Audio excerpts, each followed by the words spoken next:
everyone. Welcome to a brand new episode of Tech This Week. My name is Aplak. Hope all of you are keeping well. Today we're stepping into a topic that's both contentious yet crucial, right? And I think you'll agree because I'm going to talk about India's taxation system today, something that affects each one of us, right? And the reason why I thought of picking this up is why, in a country of around 1.4 billion people, is that only a tiny fraction pays income tax? Why does the so-called middle class often feel like they're bearing the brunt, while the super rich or the informal economy seems to evade it? I think the episode isn't about assigning blame, actually. It's about understanding the root of the problem, right? And asking a bigger question: can technology help us building and creating a fairer system? Or are we dreaming of a utopia that might never materialize? So let's see, right? And before we do that, and before we arrive at answers or conclusions, let's start with some basic numbers. According to recent report, less than 2% of India's population pays income tax. Alarming, right? The top 10 of earners hold more than 77% national wealth, yet a significant portion of their income is, avoids taxation through, say, various loopholes like, offshore accounts, trusts, so on and so forth. Meanwhile, the informal economy, which accounts for nearly 85% of India's workforce, remains largely untaxed. So why does it happen? A structural inefficiency. I think India's taxing system is fairly complex and intimidating. From multiple forms to vague rules, compliance is often seen as a burden rather than as a duty, right?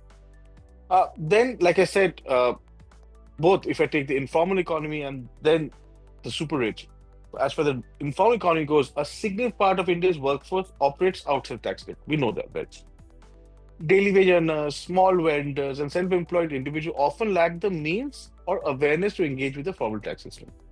As far as the super rich goes, wealthy individuals and corporations exploit loopholes to reduce their tax liabilities legally. This leaves the middle class, whose income is more visible and easier to tax, carrying a disproportionate amount of burden, right?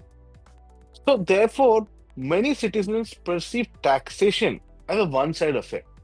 They question why they should contribute when public services often fail to meet basic expectations. It's right? I mean, you and I are paying your taxes, but the question that comes to your mind is, where is my money going? How come I'm the only one paying for it, right? So I think taxation is not just about a numbers game, right? It's a psychological one. People comply when they see fairness and accountability, right? If everyone is just equal, right? If a billionaire evades tax while a salaried individual pays every penny, resentment is obviously going to build, right? This is where the root of the problem actually lies.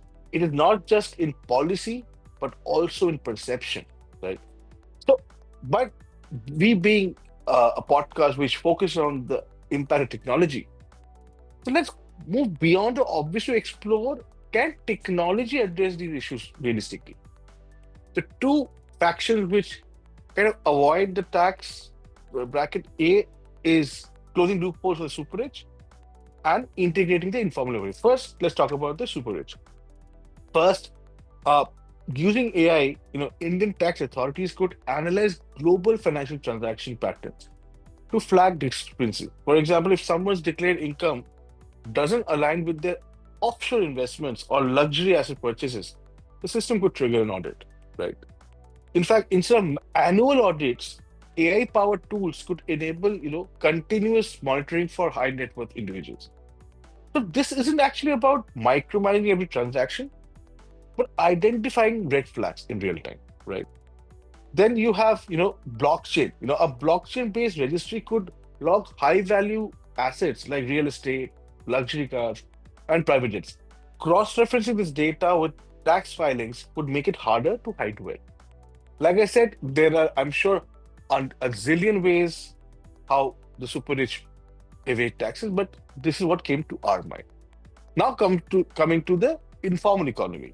You know, we've seen UPI being very successful in a country like ours. So imagine a system where informal vendors contribute micro taxes linked to digital payments.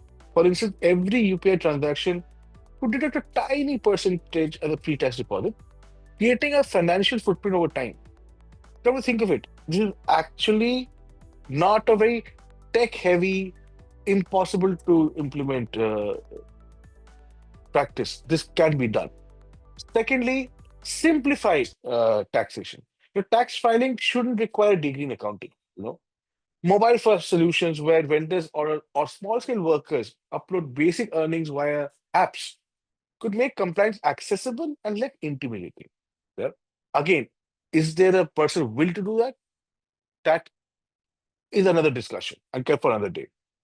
And very importantly, linking tax compliance to tangible benefits like access to subsidized loans, health insurance, or skill development programs could incentivize participation without coercion, especially for the folks in the informal economy, right? I think, and especially for those who are already paying tax, somewhere you need to build public trust also. And how can we do that? Imagine there's something called as tax to impact visualization. A blockchain enabled system could show how taxpayers exactly where their money is being used. Imagine receiving a report starting that your taxes funded a local school, a hospital, or a clean energy project, or public funds could be dispersed via smart contracts that ensure smart money actually is being used as intended. This could actually reduce corruption and increase trust, right? And I think, see, this is such a deep-rooted problem. It will take time, right? None of this would be easy. The super rich won't come welcome so much of transparency, and the informal economy uh, might, I'm sure, they will definitely resist formalization. But here's how technology can probably help. A, pilot some of these systems in specific sectors or regions before scaling it nationwide. Success stories can build momentum, right? Then like I said, I'm repeating, incentivize adoption, offer early adopters benefits like tax credits or reduce compliance burdens. Create a system where compliance feels like a win, not a penalty, right? And third, very importantly, use sentiment analysis to design awareness campaigns that address tiers and highlight the benefits for different user groups, right? So if these solutions succeed, the impact actually could be profound. For the super rich, a fair system eliminates arbitrary scrutiny that builds reputation capital, right? For the middle class, a broader tax base reduces individual burdens, creating a sense of fairness. And for the economically disadvantaged, joining the tax system opens doors to financial inclusion and government benefits.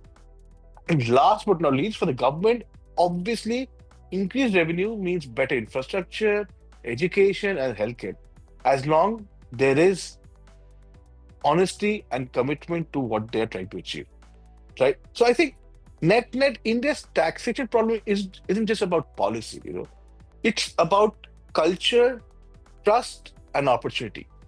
Technology, like I said, and I admit it, won't solve everything overnight, but probably in a very small way, it can build a foundation for a fairer, more inclusive system. Imagine a future where paying taxes feels less like a burden actually, and more like an investment in a collective dream. Right? Look, I'll just leave you with this thought. What if technology not only made taxation efficient, but also aspirational? Right now, impossible thing, right? Could India lead the world in redefining what it means to contribute to a nation's growth? We are all proud Indians. What if I feel by paying taxes, I help my nation grow? That's it from my end. Thanks for listening. Have a wonderful week ahead. Bye.